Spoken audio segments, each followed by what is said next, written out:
जय माता दी दोस्तों, इस वीडियो में हम आप सभी को बताएंगे कि नवरात्रि व्रत को कर रहे सभी लोगों को, जो भी नवरात्रि व्रत के उपासक हैं, उनको क्या खाना चाहिए और क्या नहीं खाना चाहिए, कि इस नवरात्रि के दौरान आपको क्या करना चाहिए, क्या नहीं करना चाहिए। हमारे पास जो एक कमेंट आया हुआ था उसका मैं उत्तर देना चाहूँगा। कमेंट में ये लिखा गया था कि नवरात्रि में क्या करना चाहिए और नवरात्रि में क्या नहीं करना चाहिए। तो चलिए उस कमेंट का उत्तर देते हुए हम बताते हैं आपको।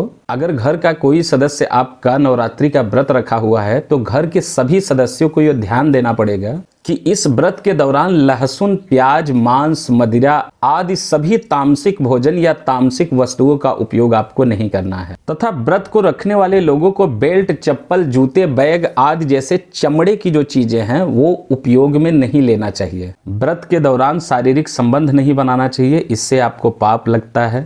तथा नवरात्रि व्रत रखने वाले को एक बात और विशेष ध्यान देना पड़ता है कि व्रत के दौरान बाल, दाढ़ी और नाखून ये भी नहीं काटना चाहिए या कटवाना भी नहीं चाहिए। नवरात्रि व्रत को रखने वाले को दिन के समय सोना नहीं चाहिए। अगर आप नवरात्रि व्रत हैं तो आपको ये ध्यान देना है कि आप दिन में सोएंगे नहीं, आपको सोने के लिए सिर्फ रात में टाइम मिलेगा। नवरात्रि व्रत के दौरान आपको किसी भी तरीके का व्यसन नहीं करना है, मतलब ना ही आप धूम्रपान कर सकते हैं और ना ही आप कोई भी मादक वस्तुओं का सेवन कर सकते हैं, क्योंकि इसके सेवन से आपका व्रत जो है वो खंडित हो जाएगा। जो भी साधक 9 दिन तक का व्रत रखते हैं उनको 9 दिन के अंतराल में नींबू नहीं काटना चाहिए। इसका सीधा सा मतलब है कि अगर आप नवरात्रि का व्रत कर रहे हैं तो आपको 9 दिन तक नींबू नहीं काटना है। अगर आपके घर में माता रानी के सामने अखंड ज्योति जल रही है तो आपको 9 दिन तक अपना घर छोड़ के नहीं जाना चाहिए, क्योंकि जब भी अखंड ज्योति जलती है उस घर में माता रानी का वास होता है। उस दौरान आपको अपना घर छोड़ के बाहर नहीं जाना चाहिए। अब मैं आप सभी को बताने वाला हूं कि नवरात्रि के व्रत में कौन कौन सी सब्जियां खा सकते हैं और कौन कौन सी सब्जियां आप नहीं खा सकते। व्रत के दौरान आप खीरा और ककड़ी का सेवन कर सकते हैं।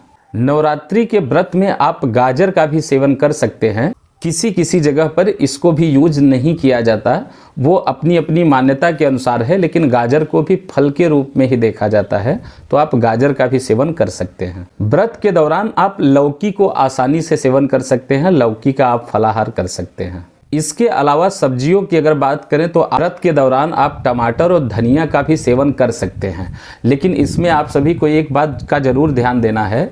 कुछ लोग अपना व्रत नमक के साथ करते हैं। जो लोग व्रत में सेंधा नमक का यूज करते हैं वो टमाटर का सेवन कर सकते हैं, लेकिन कुछ लोग व्रत में नमक यूज नहीं करते।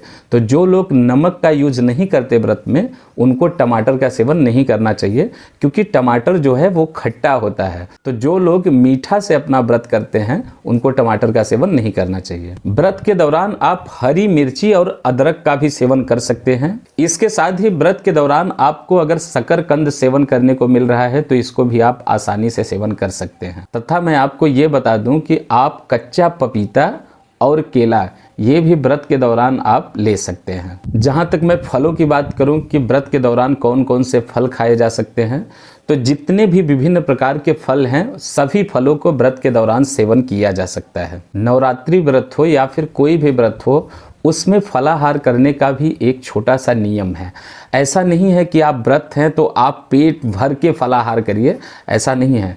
फलाहार का मतलब होता है आप फल को या फल वाली वस्तुओं को उतना सेवन करिए जितना आपको जिंदा रहने में या स्वस्थ बनाए रखने में आपकी मददगार हो। ऐसा नहीं है कि आप व्रत हैं तो बहुत सारा आप फलाहार कर लीजिए। आपको फलाहार ही उतना करना है जितने में आपको डकार ना आए। अगर आप व्रत हैं तो सबसे पहले आपको ये ध्यान देना है कि आपको दिन में 12 बजे से पहले तो आपको कुछ भी नहीं खाना है। 12 बजने के बाद जो है आप थोड़ा सा चाय वगैरह ले सकते हैं, लेकिन जो फलाहार का आपका टाइम है वो आप शाम के बाद ही ले सकते हैं। वो भी फलाहार आप सिर्फ इतना लीजिए जितने में आपको डकार ना आ सके, मतलब लिमिटेड होना चाहिए, बहुत कम होना चाहिए, पर्याप्त मात्रा में नहीं लेना चाहिए। तथा व्रत के दौरान आप दूध, दही, पनीर इसका भी सेवन कर सकते हैं। अगर शुद्ध तरीके से छाछ को बनाया गया है तो आप छाछ का भी सेवन कर सकते हैं व्रत के दौरान। व्रत के दौरान आप शक्कर और गुड़ का यूज कर सकते हैं।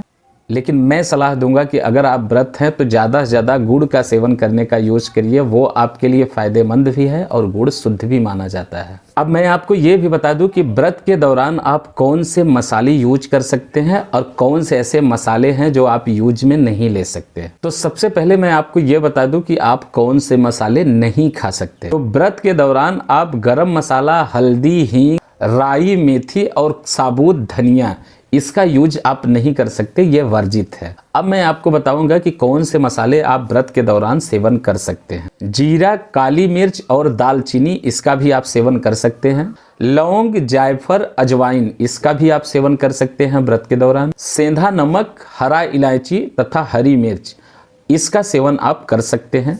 धनिया पत्ते का यूज कर सकते हैं अगर आप व्रत